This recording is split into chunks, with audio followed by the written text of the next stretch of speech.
And I have the pleasure of introducing a friend and someone who I've admired from a distance for a long time, Sherry Salway Black, who is the chairperson of the First Peoples Fund and our 2019 recipient of the John W. Gardner Leadership Award, which is a national award. She joins us today to share her 40-year journey towards becoming a standard bearer for Indian country self-determination, asset building, community investment, and cultural revitalization. We will also discuss the disproportionate challenges confronting the Native American community in the face of a world in crisis with a pandemic, and some of the strategies for addressing them. So with that, I'm going to invite Sherry to join us. And I can see she's there, and we need her. Chris, if you can help us so we can see her beautiful face and smile. Yay. Hey, great to see you. Good to see you too, Dan. And thanks so Great to much be for here. joining.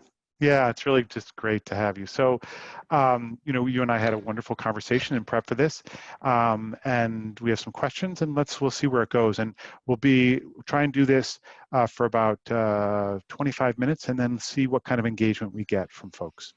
So before we jump in, it's always great to know kind of where someone comes from. Where were they born? Who are their people? How did they kind of come into the world? And particularly how that informs the work that you do now. Great. Well, I just really want to thank you. It's such an honor to be here and to be part of this upswell and the independent sector. And I want to thank you and your staff for all the support that you've given me. Yes, so I originally come from Pine Ridge, South Dakota. I'm a Oglala Lakota from Pine Ridge Reservation in the southwest corner of South Dakota. But I grew up, my family left the reservation as part of one of the federal government's policies of relocation in the 1950s, and grew up in Pennsylvania, and then headed back. Once I graduated from college, I went back to the reservation in the early, in 1974, and then really started, that really is what led me, you know, and inspired me, I think, to become involved in Indian country, was to work with my dad's family and with Native communities. I sort of came of age in the early to mid 70s when the circumstances were very similar to what they are now. Folks may not know that, you know, it was the late 60s, early 70s was a lot of activism, social disobedience, there were takeovers, and a lot of policy grew out of that. And I see the same things in place now. Some things are different, obviously social media, more nonprofits, but the same kind of activism, I think, and that's really what informs my worldview, is looking at how we can take this impetus of the issues that are happening to us and make systems change. And that's really what my career has been about, is systemic change. We didn't call it systemic racism, but we were constantly trying to change the systems that set up barriers to development, to control, those types of things. And that's really what it has been about. So sometimes I think when people don't understand what systemic racism is, I say, well, here's what I've done in my career. If you can take away these barriers that have been set up through policy, through people, through a variety of different kinds of things, you can make change. You really have that opportunity. So that's really what really has informed me, is coming from that background and working, you know, in Indian country with Native peoples for the past 40 years. So I want to hold for a second and just jump down into, I think, a really important learning that we're hearing from people like you, the winners of the Gardner Award, like Angela Glover Blackwell, Roseanne Haggerty, who we've talked to, as well as a Nobel Peace Prize winner, who we're going to hear from a little bit later today. And there's something powerful about what you said, that kind of activism and this moment of social unrest is like fuel, but keeping your eyes on the prize of systems change. So how have you been able to sustain? Activism can have a lot of energy. Systems change can be at a slower pace. So how have you managed to hold the energy that we want to see in community, you know, with voice and mobilization, and yet recognizing that the process of system change can be at a different pace. Absolutely. That is so true. And I think part of it is civil society, where, you know, you have this unrest, you have these turbulent events that happen. And what did they say? You know, a revolution happens, but it's the hard work after the revolution of making the change that is sustainable. And I think, you know, looking back over 40 years, the kinds of things that we did came through not only government, but through civil society, through individuals taking action. And it's that diligent, dogged resilience of continuing to do the work to say we're not going to be, you know, frustrated, which sometimes you are, you know, with it, but you can look back and see the kinds of change. You know, just one example could be, you know, if there's no credit for Native people, and other communities share this as well, what are the systems change you need to make to assure that they have credit? And the CDFI is one example of that, in essence. So there are ways that you can change, and civil society plays a huge role in doing that, you know, the continual effort to change things. Yeah. So, and you've been, from multiple vantage points, obviously a leader in civil society, both of the institutions, but understanding how it works. But given your 40-year career, what do you think are, if there are, unique circumstances now today that we should pay attention to? So we want to learn from our elders and really harness this notion of energy from social unrest, harnessed into civic action, eyes towards long view of systems change. But each system, each moment is somewhat unique. What are you experiencing about today's pandemic and this racial reckoning that we're experiencing? And we've yet to see the full economic impact, right? Right. Well, again, I speak from my experience and doing a lot of reading and what's happening out there in Indian country. And one of the things that I really miss, obviously, as many people do, is our ability to be out in community more and to see this. Couple of things that are happening. I think more attention and possibly more resources are being focused. Again, as I shared that with the comparison to, you know, what past civil unrest types of things. Quite a few Native organizations have stepped forward and been providing funding for their communities, for their constituents. And that is really exciting to see where, because of the growth of the Native nonprofit sector, you do see these, like, for example, First Peoples Fund, you mentioned that I chair that board, organized a fund for artists and culture bearers to really, you know, help them. A number of foundations help to support that. The Native American Agriculture Fund, where again I serve on the board, we very quickly did a $2 million rapid response fund for COVID to be able to get money out, especially, you know, given helping farmers, Native farmers and ranchers. It was so important with the food supply. The Johnson Scholarship Foundation, where I'm also on the board, again, we dedicated up to $2 million for efforts, and a third of our funding goes to Native communities. And then there were others that did this too, that really stepped into the fray. First Nations Development Institute, and I'm sure there are quite a few others that, you know, put money up. It came through pipelines from foundations, from individuals, and so you really saw that type of a response that's still going on today. So let me just test what I think I am understanding, but I want to make sure. Unlike, let's say, in the 70s, early 80s, where there was a movement, there weren't the accompanying sets of resources, both within the community to really power, in a sense, Native Indian-led organizations, as well as we've seen, you know, Mackenzie Scott as an example of somebody who is investing at a scale that was rather significant and being intentional about making sure it's led by the people that are driving the change.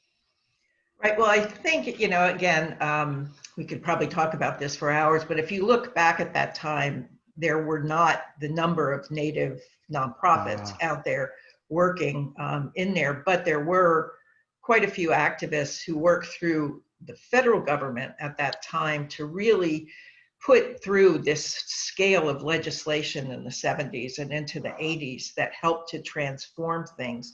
There weren't the philanthropic resources. There were some, in essence. For example, some of the long-standing important Native nonprofits like NARF started in 1970, supported by the Ford Foundation, that really gave impetus to this. But now you are seeing, again, these Native nonprofits, some of which have been around 20, 30 years now, who are stepping up to do this. And tribal governments definitely are stronger, and they've benefited from a lot of this. And I think that, that's a key ingredient.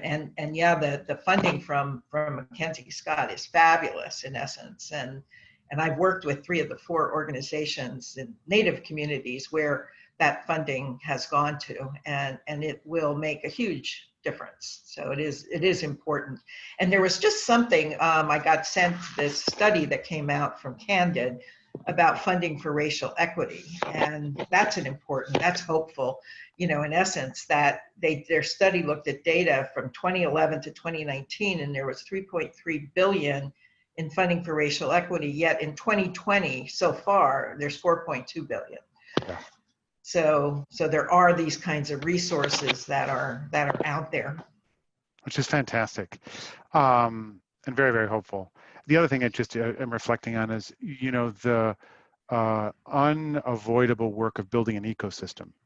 So the way you described the last 40 years of a much richer, diverse, and substantive ecosystem, so that when the resources are coming in, there is kind of, it can pump power in multiple ways instead of having a much smaller or weaker ecosystem, and just the hard work. Let me shift a little bit. So you have many expertise, one of which is in public health, and so a pandemic is not new to Indian country. So help us understand, one, how generally what your observations are, how Indian country is processing it, and what would be helpful for the larger community in the US to know and to partner with. Mm-hmm. Okay, and again, I did work for the Indian Health Service for a number of years, but it was a very long time ago. But I've tried to really keep on top of the kinds of things that are happening in the communities. So the impact is significant, and folks on the national news, oftentimes you've seen stories about Navajo Reservation, Yeah. how that is a real hot spot around the country. Hopi Reservation, which is in the middle of Navajo Reservation as well. But think about it in terms of, there's probably, over 5 million, close to 6 million Native people as of the last census. There's 574 federally recognized tribes and 371 reservations. So each, and again, the states where they're in is going to look different. At different things. The Indian Country Today media network, if you go on there, they have a hotspot map. They have a COVID-19 tracker for Indian Country, and they have a hotspot map that shows where there are hotspots around the country with the tribes. So that's really great. And Native Nations Institute at University of Arizona has done some great research and policy briefs about how this is affecting Indian Country. But if you think about it, as other core minority kinds of communities in the United States, we have the health issues that you hear about, the heart disease, high rates of heart disease and diabetes that put you at greater risk for COVID-19. And then there are issues around housing. So there's quite a bit of multi-generational housing, both because people want to live in multi-generational housing, or there's a lack of housing on reservation. Mm-hmm. And also you have, Native communities in rural areas, and also rural reservation and in urban areas. Some, they really focused on Navajo, the lack of indoor plumbing and clean water, and how do you keep, sanitary conditions when you don't have that. The other issues are lack of broadband for the students. I mean, reservations being in rural communities don't have access to broadband, or the technology needs for schools, for students. And the reservation economies have been affected dramatically because many people don't know, tribes are governments, but they don't have the same sources of revenue that other governors do, like a tax base. So their governments and services to their citizens are funded through their enterprises, some of which are gaming, some of which are hotels, and service industry, and the bottom has totally fallen out from them. So their source of revenue to help their people has gone away. So that's a really significant impact there. And then, as I mentioned before, with Native American Agriculture Fund, looking at tribes have become, if they haven't been before, really dramatically aware of the implications for the food supply, as other people and governments have, that this pandemic impacts. So our efforts through NAF are really to try to help support, and they always have been, Native farmers and ranchers, but what can we do, more so to help that food supply, help the producers, to do better, to help, get more control of our own food supply. Yeah. So those are just a few of the, significant impacts. But super complex. So at a time when the institutions are, in a sense, as strong as they've been, probably historically, the pandemic, from an economic point of view, has been, both from a health perspective as well as from a business perspective, kind of almost targeted at weakening that infrastructure. Absolutely. So we know that there is extraordinary amount of trauma on many levels and a lot of challenges. But my experience of you, which has always been a delight, is you somehow hold hope. So what are you locking in on right now as sources of hope to navigate through this? I think probably I would say maybe maybe 3 areas I would focus on this. As I talked about earlier, the engagement, the action, the advocacy of young people in there.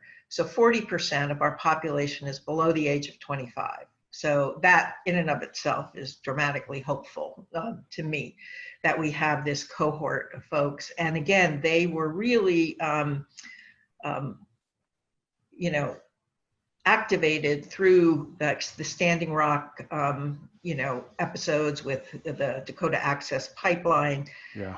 So they really, events have transpired to engage them. And so we're really beginning to see that. And I think it's very exciting. New organizations have developed around this. The second thing I would think are, I'll call them big wins in different venues. If folks don't follow Indian country, the Supreme Court decision in McGirt v. Oklahoma.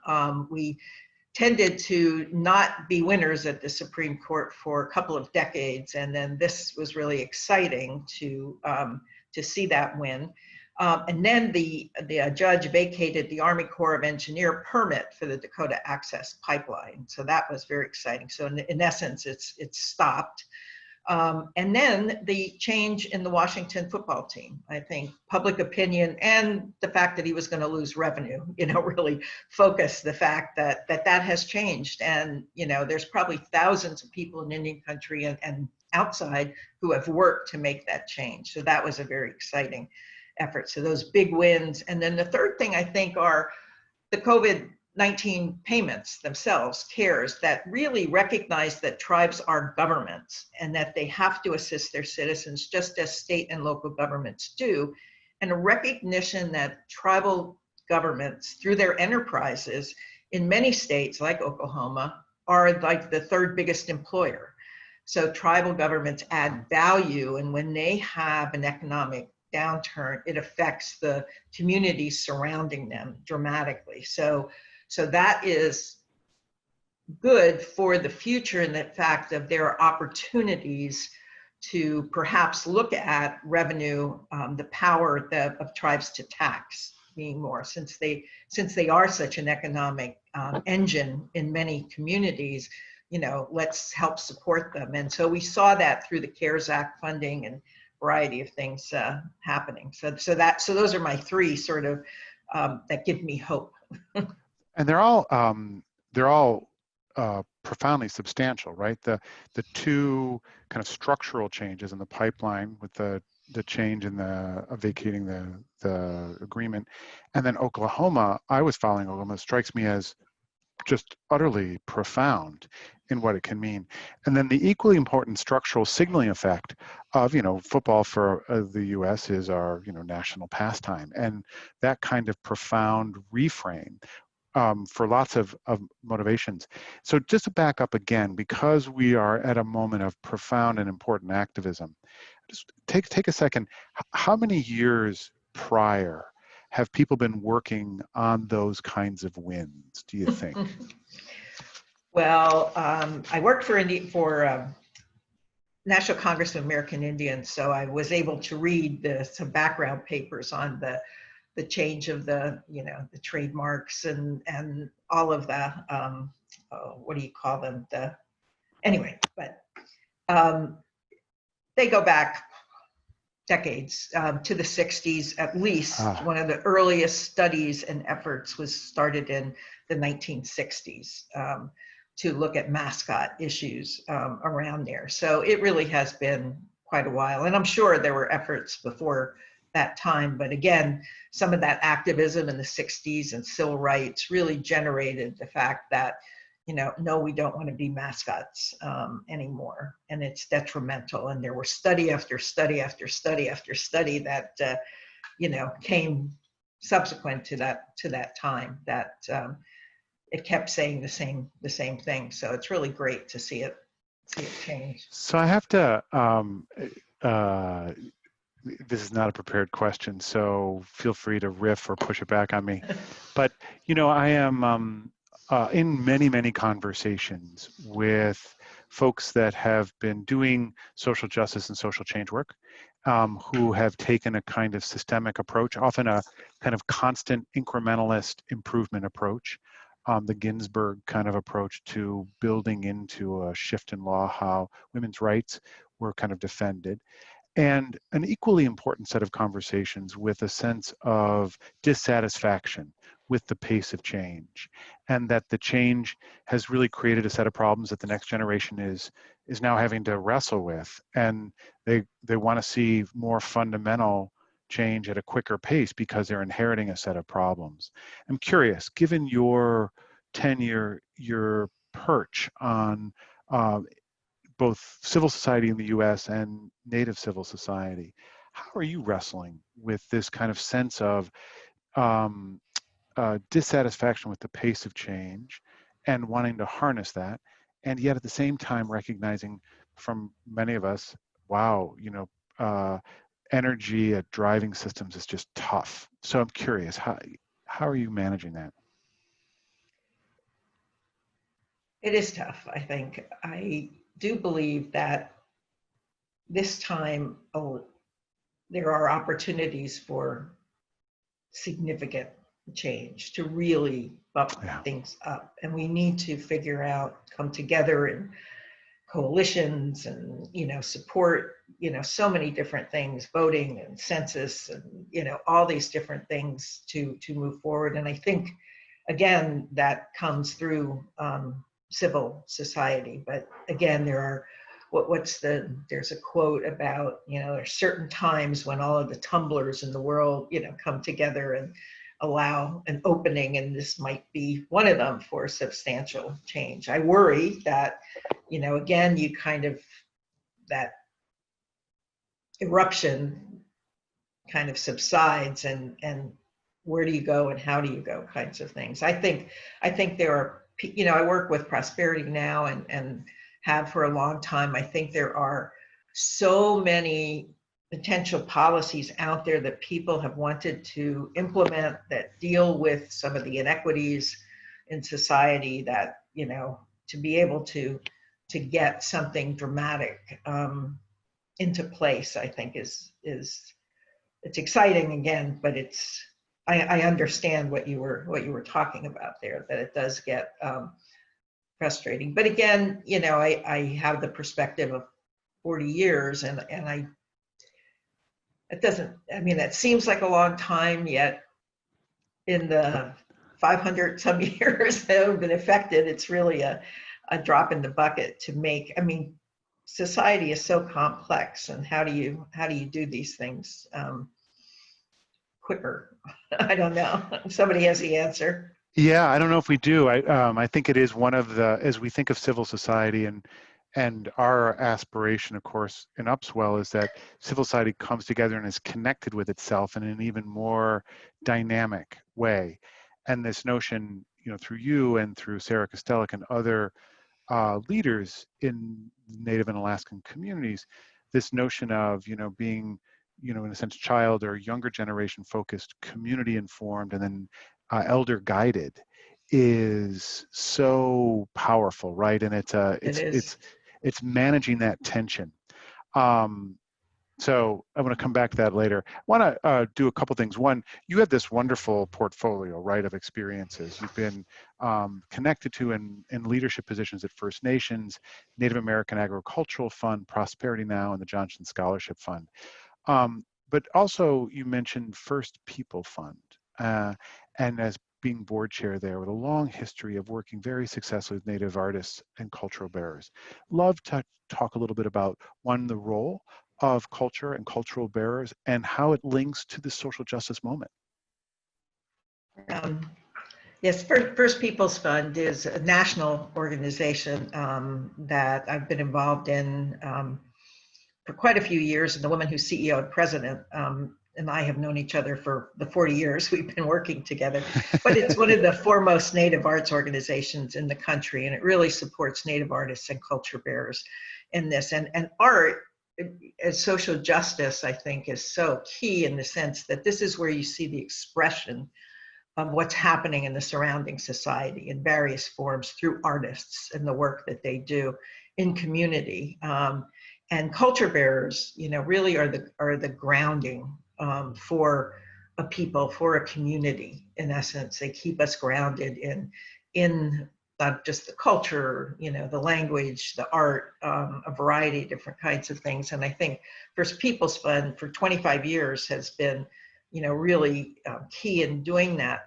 Well, they have many programs, but one I wanted to focus on that's so key in this era right now is they started a number of years ago, maybe 3 or 4 years ago, the Intercultural Leadership Institute. And what it is it's a group of 4 to 5 organizations that are Native, African American, Latinx, and Hawaiian. And they select fellows from variety, those groups also, you know, that don't fit into that, white and just a real variety, diversity of fellows, about 30 a year.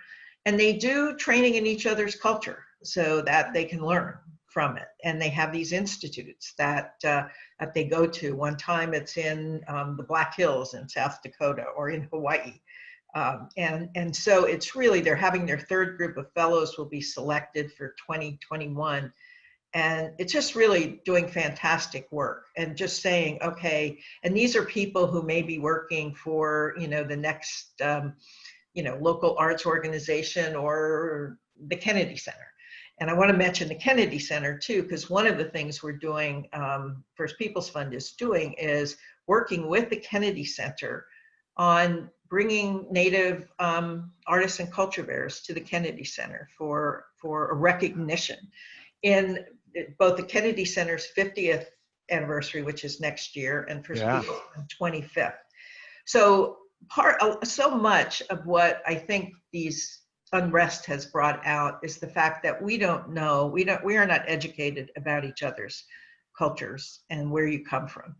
And so much of my career has been in educating people. And I think now is a really good opportunity to learn about different groups, the diversity within groups too, that we see. And it really is important for that education, and to see and feel comfortable viewing another person's culture and understanding it. And so the tie-in with the Kennedy Center is going to be so exciting.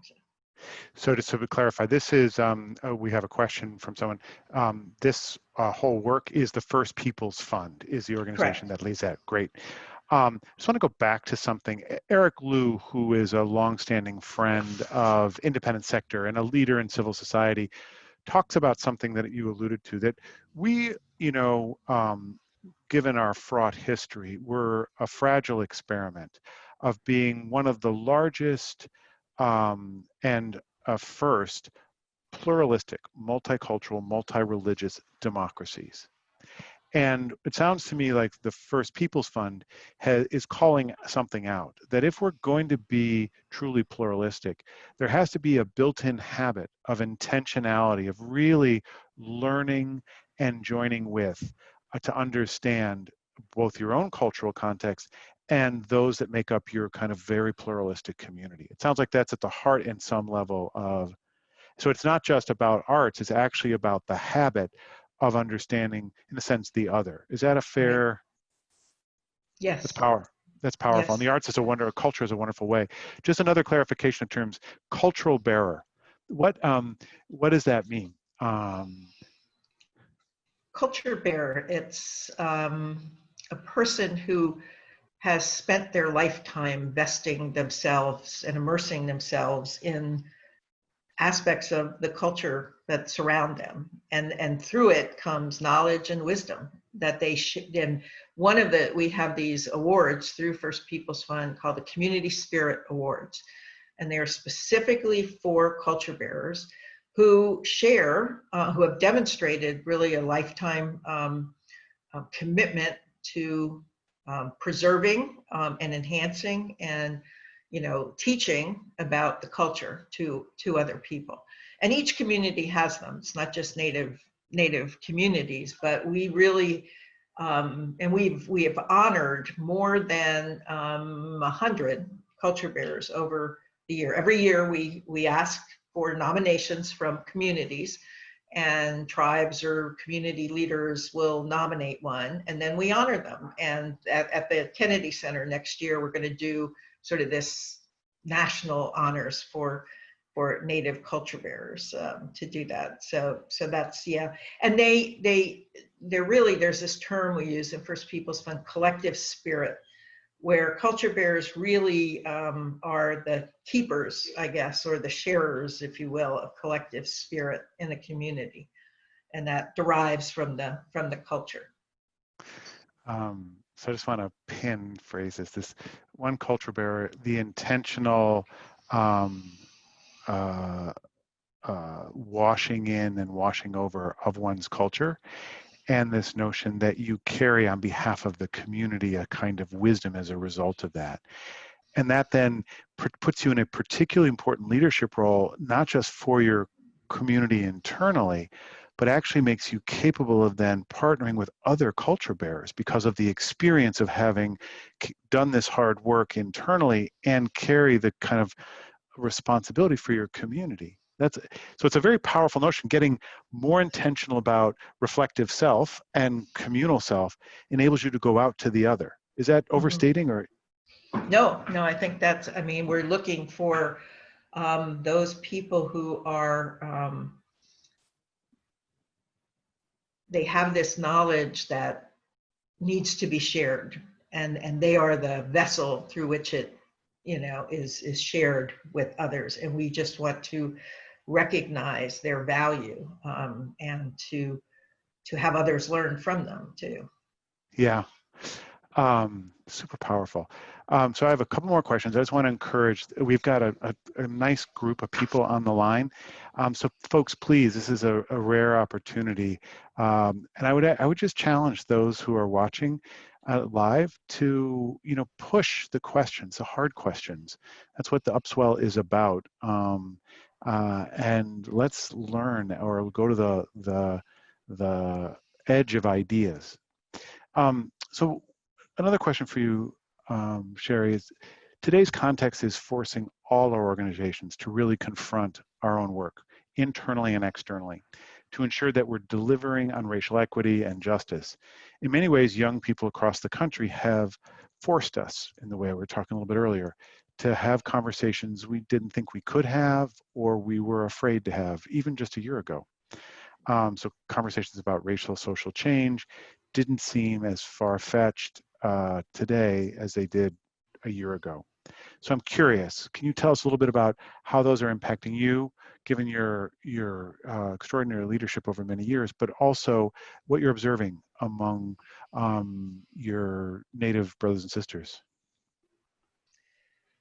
So again, I will focus on, well, just mention, because I just spoke about ELI, the Intercultural Leadership Institute. So that's one, and that was the institutes that these multi-day institutes that folks go through really have some hard conversations, and those have really,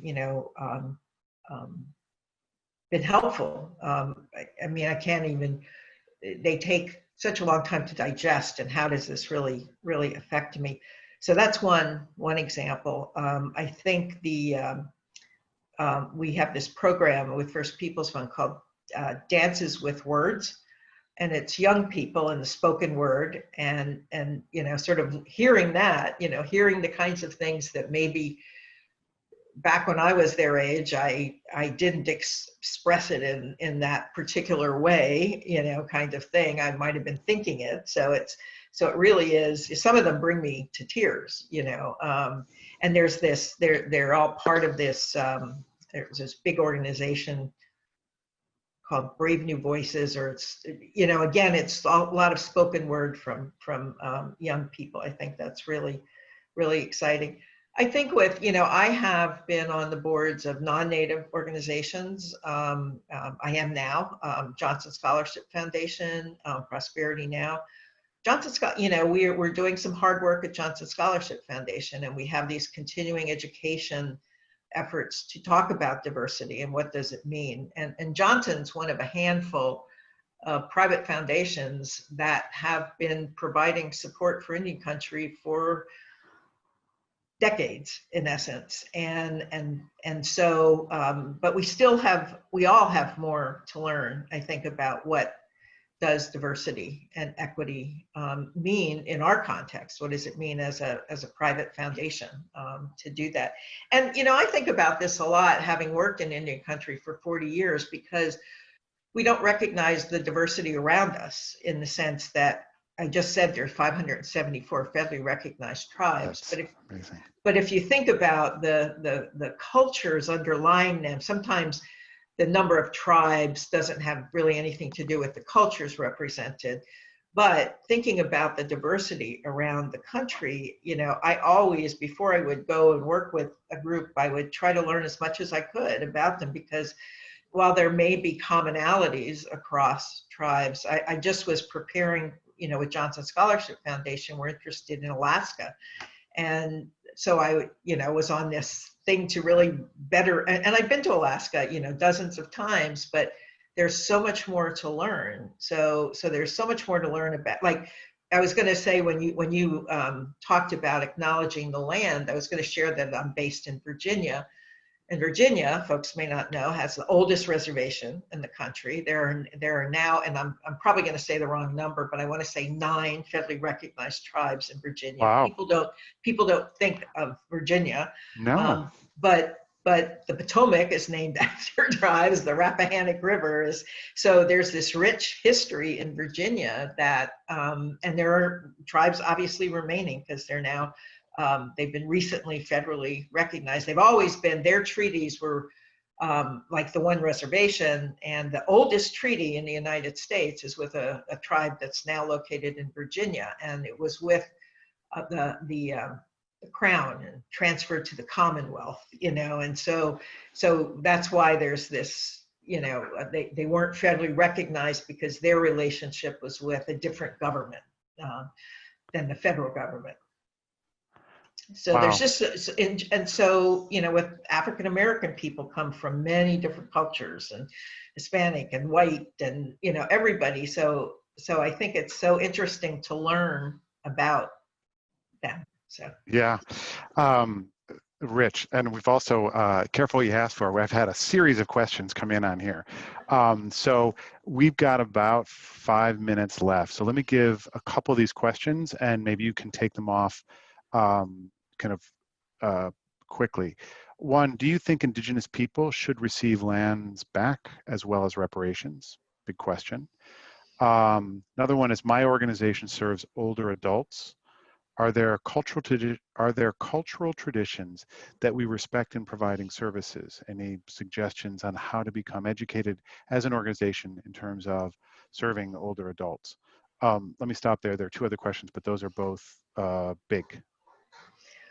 So I think the question of lands back is a really complex one because, again, looking at each individual tribe and their relationship with whoever they entered into an agreement with. So, for example, with the what was called the Great Sioux Nation, in essence, the Lakota and Dakota tribes, there was a settlement on the Black Hills, which the tribes refused to take the money because they want the land back. So that's an example of where that's not going to be the case in other places. So again, everybody's wondering what's going to happen with the McGirt decision in Oklahoma, because they said, well, the reservation boundaries still stand. Well, that means that there's a lot of people living on the on the reservation that they just so there's issues related to that. So it is really a complex discussion that we could go on looking at the different land claims.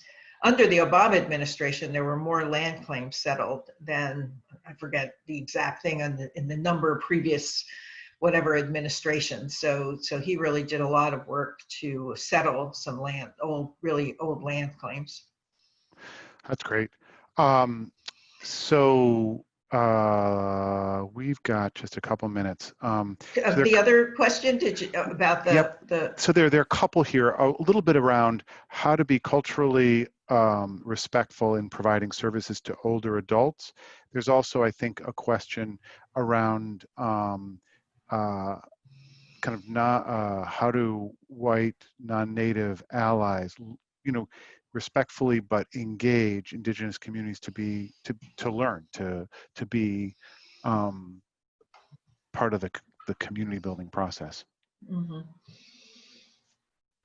Again, I think there's places to start, perhaps. The National Congress of American Indians, when I worked there, we did a lot of work, and they've really kept it up on, there's like a 25-page booklet, in essence, which we tried to really think about what are the kinds of things people should know, could know.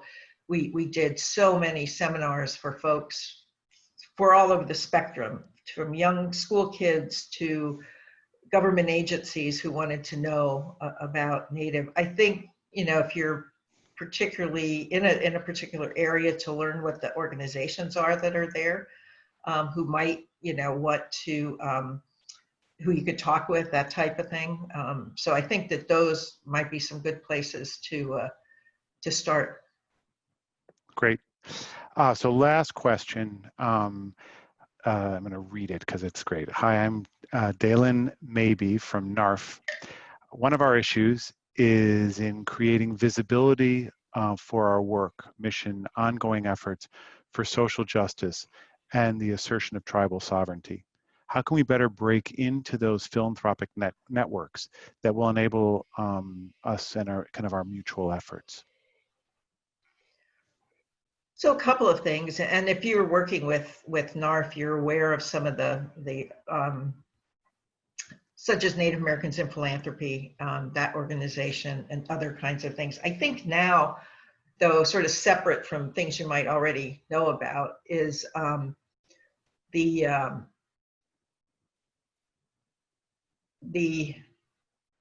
impetus right now, I think, is that there are funders out there who are looking for, as I just read off this thing, in 2020 so far, $4.2 billion has gone to racial equity. And that was so much more than what was in the last 8 years. So I think there are opportunities to engage foundations now that perhaps weren't 5 months ago, in essence. So again, I would look to organizations, again, you probably know this, ones that do such a really good, well, NARF does a really good job too, and been around since 1970. but the college fund, does that. And I think just looking at foundations that support and sort of broaden, they may not necessarily support legal issues, but they might support something else that relates to a legal issue, to be able to move that forward. That's great.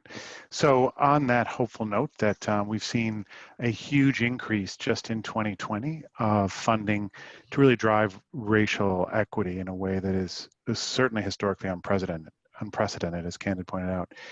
But it comes on the extraordinary hard work of people who've been doing it for decades. So I want to thank you. Thank you for spending this hour with us, sharing your wisdom, as you always do, so warmly and thoughtfully and generatively. And look forward to continuing the conversation. I'm happy to say that Native leaders have become an increasing voice at independent sector, and it's people like you and Sarah and others that have been so generous with really guiding how we can structurally be fellows in building a more just community. So thank you very, very much.